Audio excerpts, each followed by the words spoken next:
A recent comment asked about my references to the Access Hollywood T-square in Trump's chart. What follows is a rerun of a January 2021 video in which I explain what it means and how I came up with this label.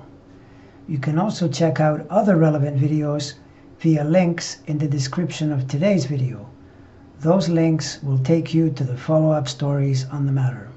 It was Friday, October 7th, 2016, when a bombshell news story hit the airwaves via the Washington Post, complete with a video in which Donald Trump is heard inside an Access Hollywood bus talking low-level misogynist trash. As a result, when you are a star they let you do it, and you can do anything, as well as grab 'em by the pee, became among the infamous phrases that will forever be engraved in the minds of many. It seemed as if this video story would totally and completely destroy Trump's 2016 election chances, but amazingly, he was able to survive the predictable fallout. But this Access Hollywood story had to be deeply embarrassing to him, or maybe not, since he is shameless, so perhaps he never feels embarrassed. So let's just say it would have been the kind of media hit he would intensely dislike and would always prefer to avoid. I looked at the chart for the event and noticed a Mars-Jupiter square which connected to his natal T-square formed by Eris, Mercury, and Neptune.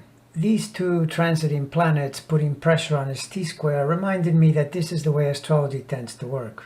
When difficult events show up for a person, you'll often find it via cycles linked to their most vulnerable planet placements, and in Trump's case, these are Neptune, Mercury, and Eris through the T-square they form at birth. From that point forward, and particularly after he was unexpectedly elected a month or so later, I began to pay attention to his chart on a daily basis, and I soon noticed that any planet circulating through these degrees seemed to correlate with news he didn't like or events that were putting him in a bad light. So I decided to call the T-square the Access Hollywood T-square in order to memorialize the origin and the meaning of my observation. As far as the topic that emerged in 2016, if you dig a bit more into the way it works in his chart, you can see why it would be troublesome for him, and also why negative news related to sexuality might be a key topic. Within the T-square, Neptune is in Libra, which is a relationship sign, and it co-rules 8, which is a house of sex, sexual relations, secret sex, etc.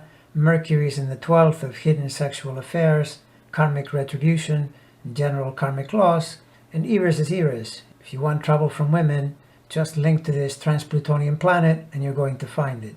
It's also in the 9th, which is a house of published news. So at the time, these were the issues. But in the future months and years, the Access Hollywood T became, just like Trump, the astrological gift that keeps on giving. There were countless times when I would see it triggered and would notice the emergent problem, or I might know that in days or weeks ahead it was due to be triggered, and it never failed to correlate with one type of hit or another to the Orange Menace. So there you have it. That is why in past videos you may have heard me refer to this astrological formation in Trump's chart as the Access Hollywood T. Now here's a bit of suspense for you. Soon I'll post a video showing this T-square in action by correlating it with a salacious Donald Trump incident that is rumored to have taken place a while back in time. I think you will see how suspiciously well it aligns with the Access Hollywood planets, and therefore suggesting the rumor is true. Of course, since it deals with Trump, it may also serve to disgust you yet again, but I'm betting it will probably also give you a pretty good laugh.